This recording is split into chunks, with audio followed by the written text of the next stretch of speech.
Hey, what's going on, guys? Welcome back to the channel. Today we've got the final performance review on the AJ35 Low, and we also have the first on court for the AJ35 Mid. So let's make this short and sweet. Let's get started.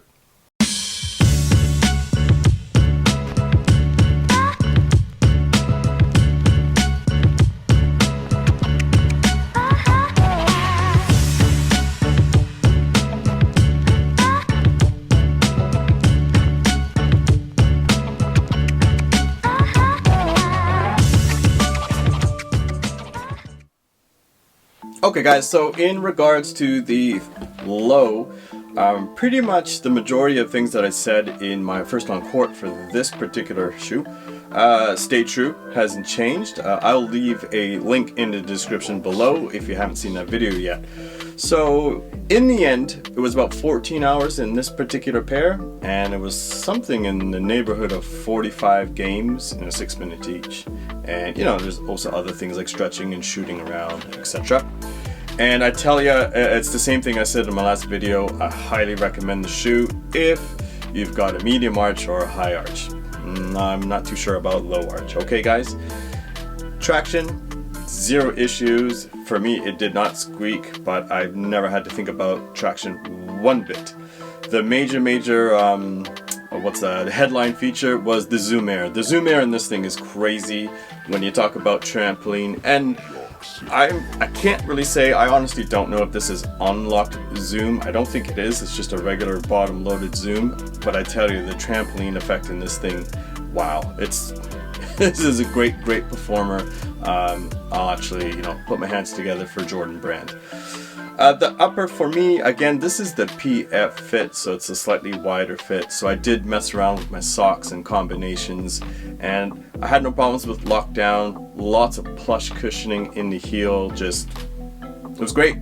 And another feature that I liked was the over-exaggerated tongue, because it helped with lace pressure.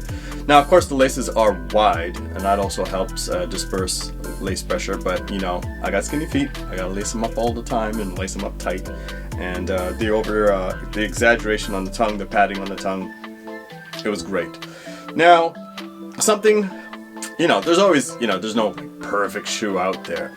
So what I have to say, and this actually kind of goes for the Mid as well, it's like playing in the shoe. I mean, I can just lace them up and go play and enjoy. I don't have to worry about anything. But it feels like I'm wearing a shoe. Like it's like substantial. It's not as nimble. It's not as agile as some other shoes that I've played with and or played in. Sorry. What I mean by that is when I lace up the Sniper from Crossover Culture, or way back in the day when I laced up the Rare Metal 1 from Brand Black. Like those shoes felt like they were like actually a part of me, like a second skin or whatever you want to say. But it really felt like it was a part of my foot. It is my foot. Whereas these, I don't know, maybe it's still that it's kind of somewhat stiff in the midsole. Transition is still not, to what I'm accustomed to, but it's fine. It's not the best. And so I think that kind of makes the shoe, I don't know, you just feel like you're wearing a shoe. Hopefully you understand what I'm trying to say if you played in different pairs. So anyways, as far as a full performance review after 14 hours, yeah, man, if you can find them, I definitely say go get them. If you have them already, let me know in the comment section, what do you think of it? I really don't know anyone who's like, oh, I don't like them, unless they're having problems with that, the Eclipse plate and the arch support. That I get, totally. Alright guys, that's all I really wanted to say about the AJ35 Low. Now, there isn't too much to say about the Mid. Now we're transitioning to our first on court. I played 2 or 3 nights ago. Yeah, I broke my pinky finger, but whatever. I taped it up, kept playing. You know how it is. And there were obviously a lot of similarities, but there were a few things I was like, oh, this is different compared to, to the Low. And so that's all I really want to share with you guys. And again, hopefully you can let me know if you have both, if you kind of agree with like my conclusion or my findings. So one thing I was like, huh? these, like I just said, they don't squeak at all. And for whatever reason, these did. Go figure, I don't know. They are both solid white rubber outsoles, and they are both XDR outsoles, which is very, very, very common with Jordans over here in Japan. So I don't know what was going on there. Yes, I did play in the same gym, the same court surface between the two. So that's one thing that kind of stuck out. The other thing, and this might be because it's a mid-cut, I tell you, the Eclipse plate or the arch support when you lace up these shoes was much more prominent. It was like, oh wow, okay. I don't know if I can see a lot more people being uncomfortable in this model compared to the low, or maybe it's just the pairs that I have, who knows. Now, I could play in them all night, was not a problem. I wore these at work for over 2 weeks, so they definitely softened up. But man, I tell you, when I laced up the laces good and tight, you could really feel that arch support. So I could see maybe, some people not being too happy about that. So that was a difference. Like, you can feel it in the lows, but it was just on a higher level in the mids. And then the only other thing that was an obvious difference, and it's why I always prefer mid cuts. I know a lot of you love the low cuts, and I get it. I have no problem playing in these. It's an absolute joy.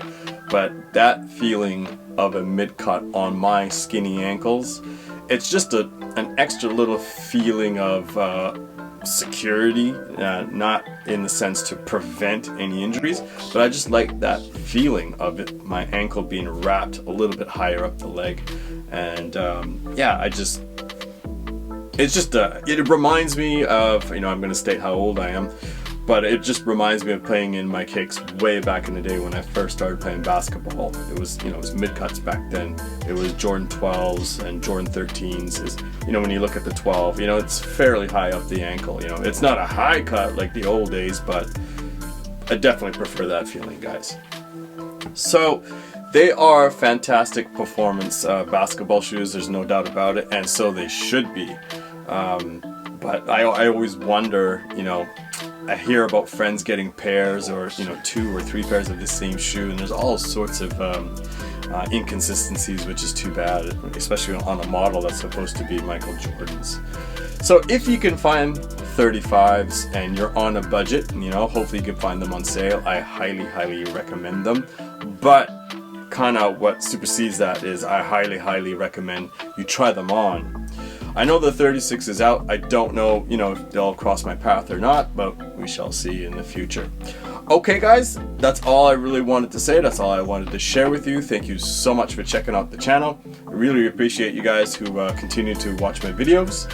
And if you have any comments or any questions about these two, or if you have any specific questions about differences that I didn't mention in the video, drop them down below, and I'll be more than happy to answer. Okay. All right, guys, thanks a lot. Take care. Peace.